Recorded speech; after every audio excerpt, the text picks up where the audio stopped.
quais são os principais entraves hoje que existem no Brasil para você criar uma startup e desenvolver essa startup? Tá. Bom, sua pergunta é muito interessante, assim, bem recorrente. Hoje, assim, o empreendedor no Brasil é visto como aquele cara que, se conseguir sucesso, o cara é um gênio, né? Porque realmente a gente tem muitos entraves para você começar uma operação e começar a criar escala. Qual que é o principal deles? O principal hoje deles é a parte regulatória, tá? Burocracia, custos altos excessivos para você começar uma empresa no Brasil. Então, às vezes, para o cara começar um negócio que ainda não existe aqui, às vezes, quando ele começa a crescer, acaba vindo um órgão regulador e procura regular ele, e aí acaba impedindo com que ele cresça assim de uma forma muito mais rápida. Um outro problema é quando ele começa a abrir empresa, ele já vai ter custos de todos os lados.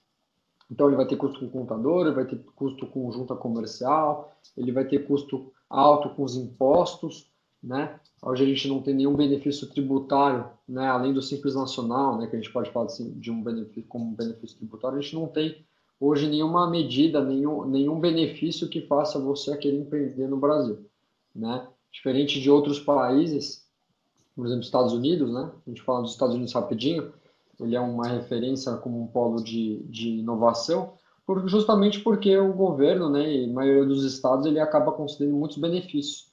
Até fazendo um exemplo, o Airbnb na época lá em São Francisco, né, na Califórnia, ele teve vários benefícios fiscais, então ele não pagava imposto nos primeiros anos, no começo da sua operação, justamente para crescer, se destacar, né? Então, o governo ajuda muito. Israel também é outro país que acaba tendo muito benefício do governo.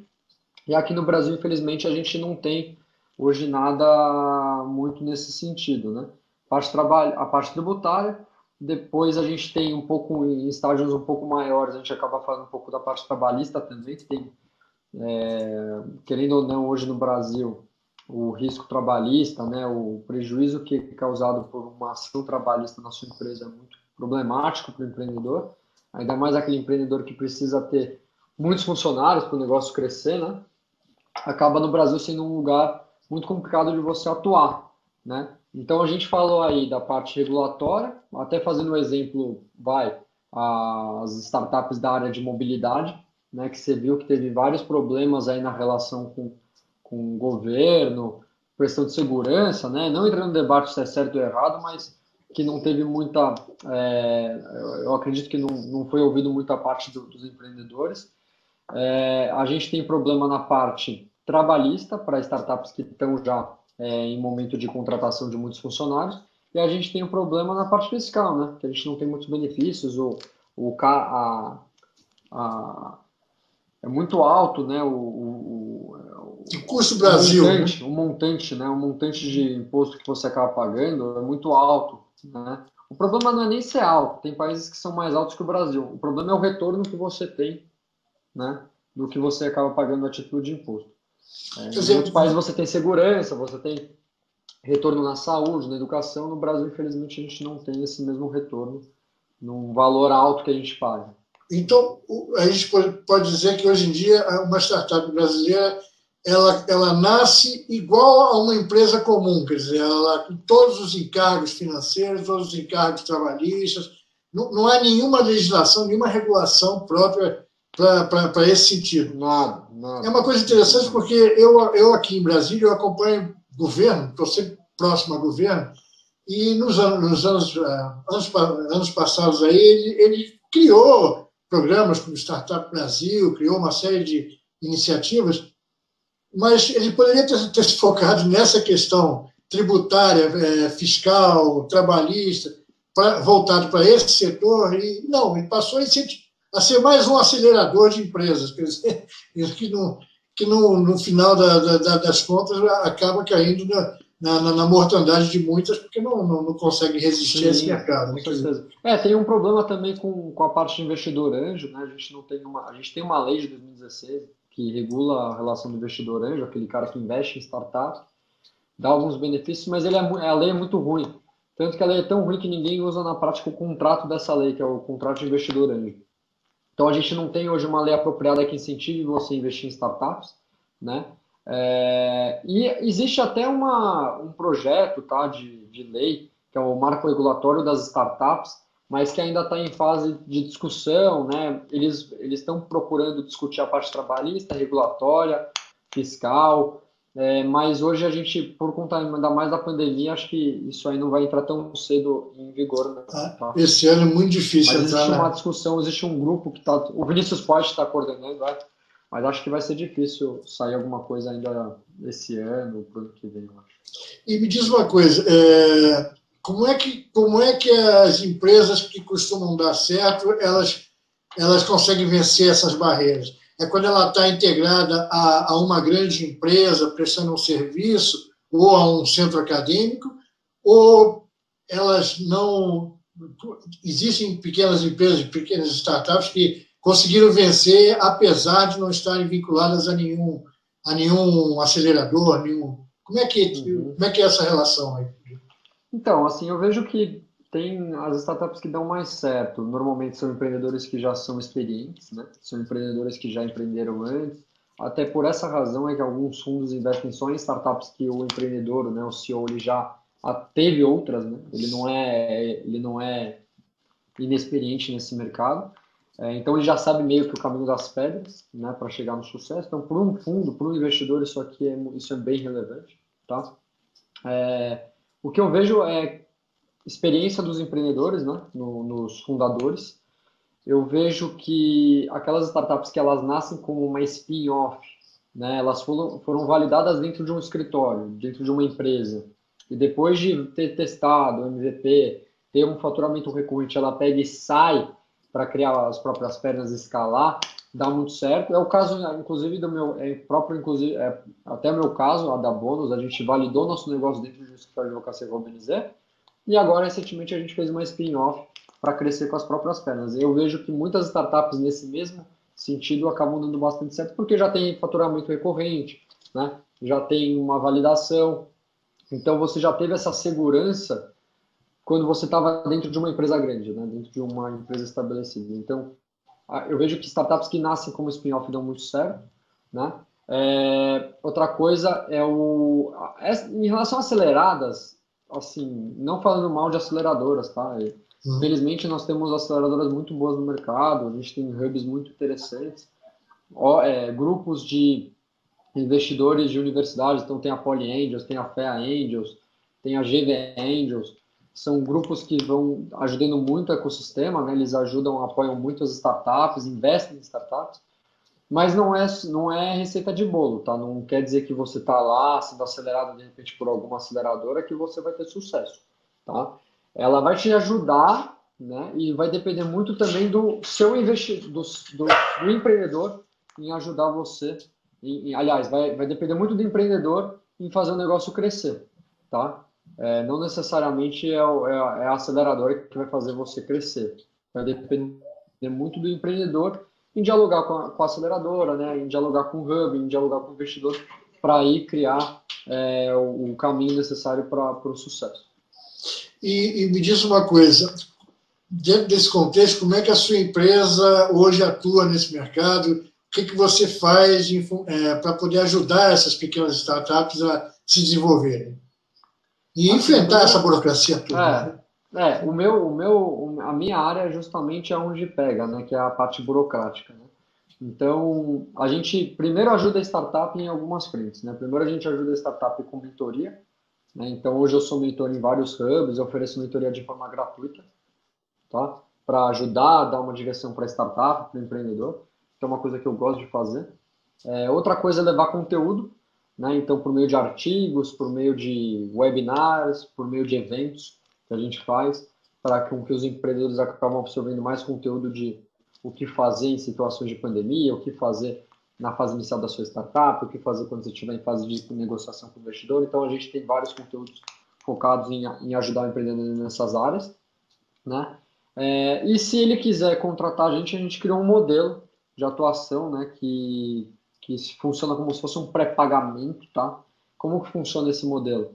Você, como cliente, você compra meus BNZs, que é uma moeda que eu criei na Bônus, e aí cada serviço que você quiser já tem um valor definido ali, que vai ser debitado do seu crédito.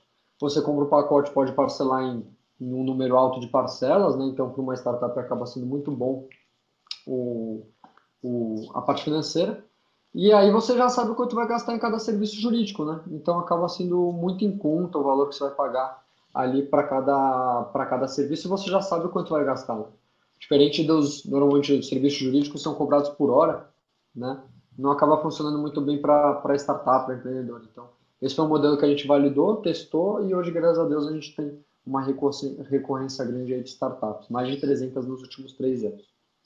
E me diz uma coisa, o teu escritório, ele auxilia também, você falou mentoria, você dá foco para a startup, você tem que ir por esse caminho, ou é uma coisa só mais, você ouve e só fica naquela questão assim de, olha, isso pode dar certo, ou pode não dar certo. Quer dizer, pela tua experiência, você já diz logo de cara para eles, olha, não vai por aí, certo. Porque você não vai. Certo. Certo. A gente dá direções, né? A gente dá direções no que ela precisa fazer, né? Mas, obviamente, como a gente já tem uma experiência de 3 anos de mentoria e tal, a gente já sabe um pouco as dúvidas das startups e o que elas precisam. Então, normalmente, quando vem uma pergunta a gente já meio que sabe o que vai acontecer se ela não seguir a nossa orientação.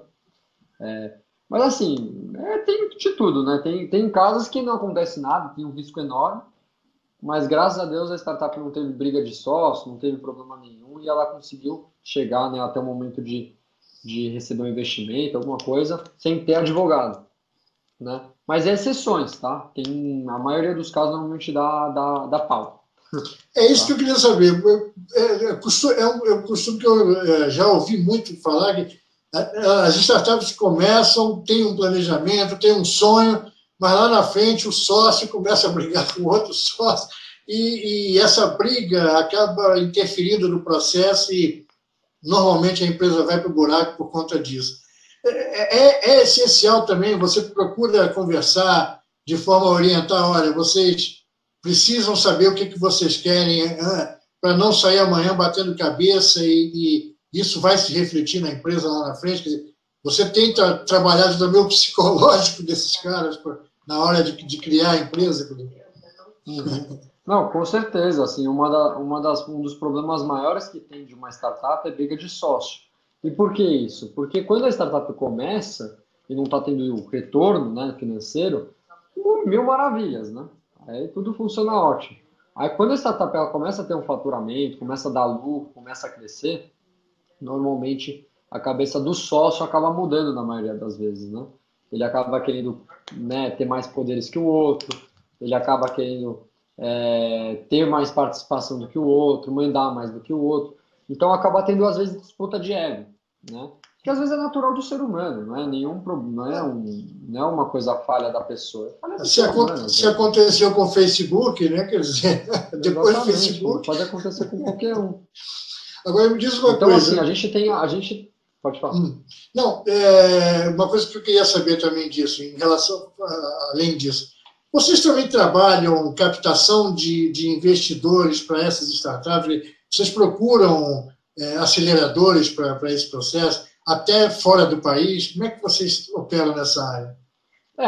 O meu serviço, né, hoje a Bônus é uma legal tech, né? A gente tem uma atuação focada no mercado de pequenas e médias empresas, incluindo startups, né? Hoje, obviamente, a gente tem um foco maior em startup porque a gente veio desse mercado, mas nossa atuação é tanto para pequenas e médias empresas.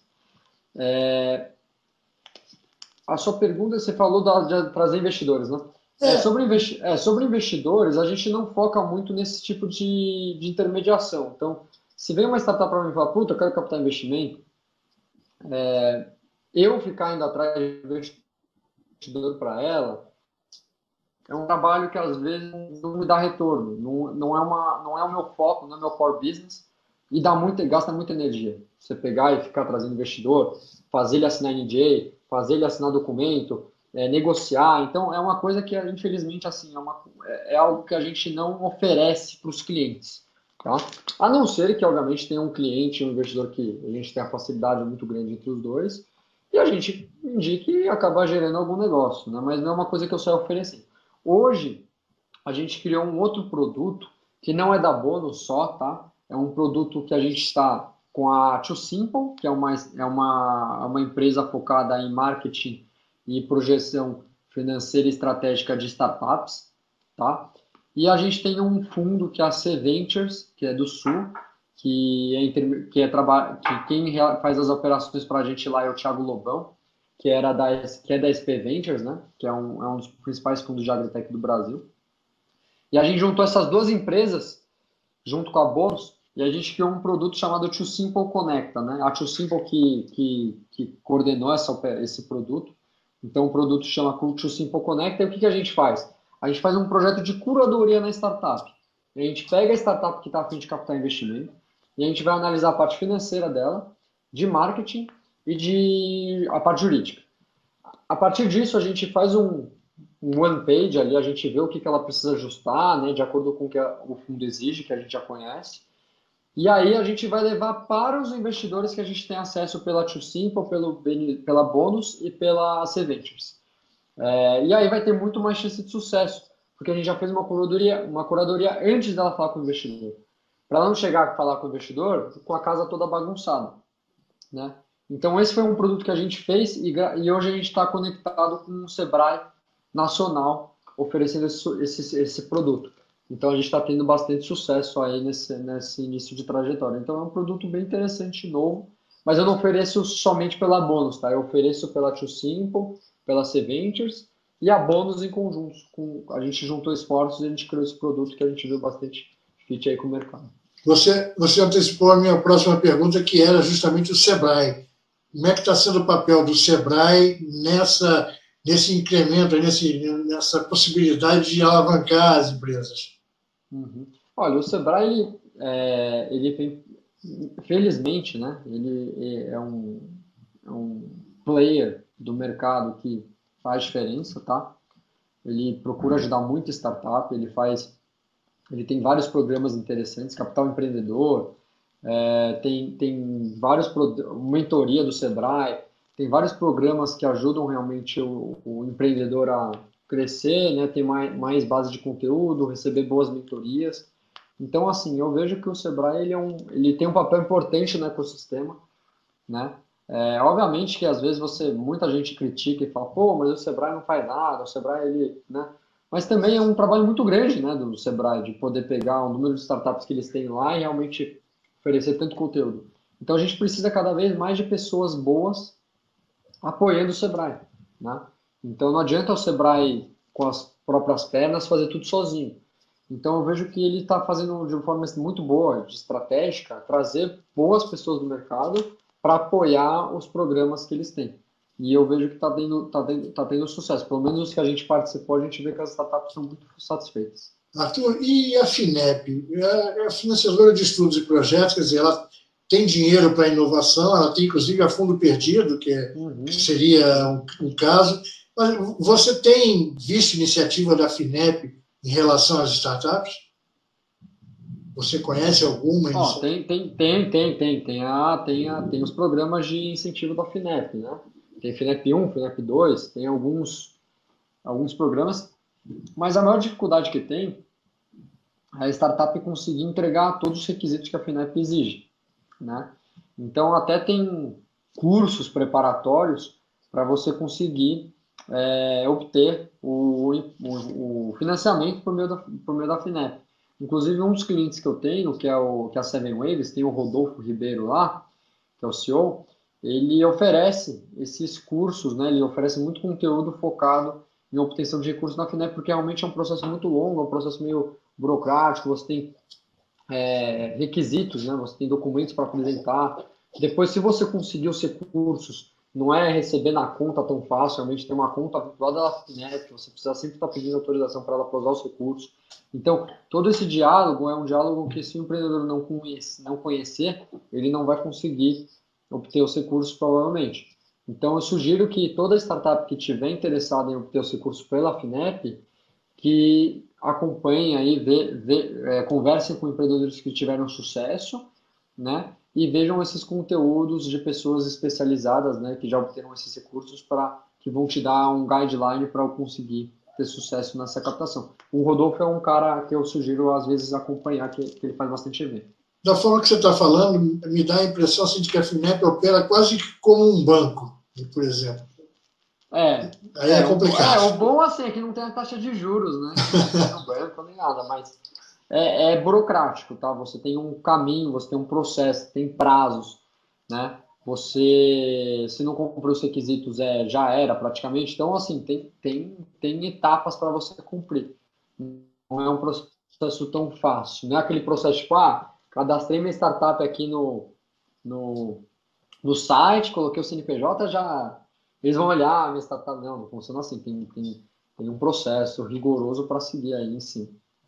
E as startups estrangeiras, empresas estrangeiras, costumam procurar vocês para poder entender a mecânica brasileira e poder operar no Brasil? Como é que vocês lidam com isso? Olha, para a parte de startup, tem muitas, mas é um estágio muito maior, tá? A gente está falando já de startup realmente que já está muito grande fora e está vindo para o Brasil com o intuito de se instalar nesse mercado aqui. Às vezes até no intuito de comprar startups daqui, né, para começar a se posicionar aqui dentro. Posso falar, por exemplo, a Grow, né, a Green, né, que é de patinetes, que já era muito consolidada fora do Brasil, acho que no México, né, mexicana, e veio para cá. Inicialmente veio comprando startups que estavam no mercado nacional na área de patinete, que eram menores, e foram comprando essas startups com o intuito de conhecer mais o mercado, né, e tendo operações aqui no Brasil. Mas aí teve problema regulatório, né, teve problemas aqui na discussão com parte regulatória e acabou não sendo o melhor mercado do mundo como eles imaginavam.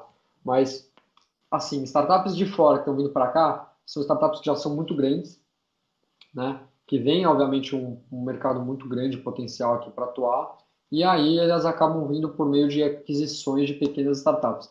Mas para as startups que estão em fase inicial virem para cá, eu vejo isso ainda como um muito longo prazo ainda, porque antes do Brasil a gente tem Estados Unidos, a gente tem China e a gente tem Europa. O Brasil é o último país que você vai, entendeu? Até às vezes o México vem antes do Brasil, porque o México, querendo ou não, ele fica mais próximo dos Estados Unidos, né? E às vezes é mais fácil para quem está ali nos Estados Unidos, ali no Vale. Então, o Brasil, ele acaba, infelizmente, sendo um país que as startups de fora acabam vindo só muito depois. Isso é bom, por um lado, porque tem mais mercado para a gente, né? Empreendedor nacional, para poder oferecer soluções, né? A gente não tem uma competitividade tão grande de startups de fora vindo para cá, né? A gente tem as grandes, mas as grandes, quando vêm, elas te compram, muitas vezes. Então, às vezes, até uma saída sua de receber um dinheiro é ser comprado por uma startup de fora que está vindo para cá. Agora, startups em fase inicial já é complicado. O que eu mais tenho, assim, é startups brasileiras que querem ter operação fora. Isso acaba tendo mais, né? Startups que estão aqui no Brasil são brasileiras e querem ter uma operação nos Estados Unidos, querem abrir uma empresa lá fora, nos Estados Unidos, na China. Então, aí isso tem volume. E é complicado? De lá é complicado isso, fazer esse caminho para fora assim? Olha, eu vou falar para você que é muito mais fácil do que aqui, porque aqui é muito mais burocrático, né? Lá você já sabe muito bem, muito melhor as regras do jogo, né? Então, você não tem muita exigência como você tem aqui. Obviamente que você tem muita exigência, mas você já sabe muito o que você tem que oferecer para não ter essa cobrança, entendeu? Você já tem um preto no branco muito mais desenhado. Aqui você não tem nada, né? Assim, você tem, mas você tem muito mais pelo lado da prática, né? Você não tem muitas regras tão claras assim. Então, aquele cara que não conhece nada e quer fazer tudo com as próprias mãos aqui no Brasil, muitas vezes ele acaba tendo exigência, né? Um exemplo é o NPI. Eu vou fazer o registro da marca por conta mesmo, já conheço. Muita gente dá indeferimento porque ele não conhece, ele não fez a pesquisa prévia, ele não tem aquela praticidade em registrar no NPI. Né? Por mais que ele tenha a técnica, né? Ele não tem a prática de registrar marcas aqui no NPI aqui no Brasil. Então, infelizmente, você precisa ter profissionais que tenham essa experiência, né? Você tem que, felizmente para a gente, né, para o que a gente oferece serviço, e infelizmente para o empreendedor, porque ele precisa contar com mais braços, né? Tá ótimo, Arthur. Valeu pela entrevista. Um bom dia para você. Obrigado, parabéns. Valeu. Obrigada, Luiz. Obrigada, Arthur. Um abraço. Valeu. Tchau, gente. Tchau, abração.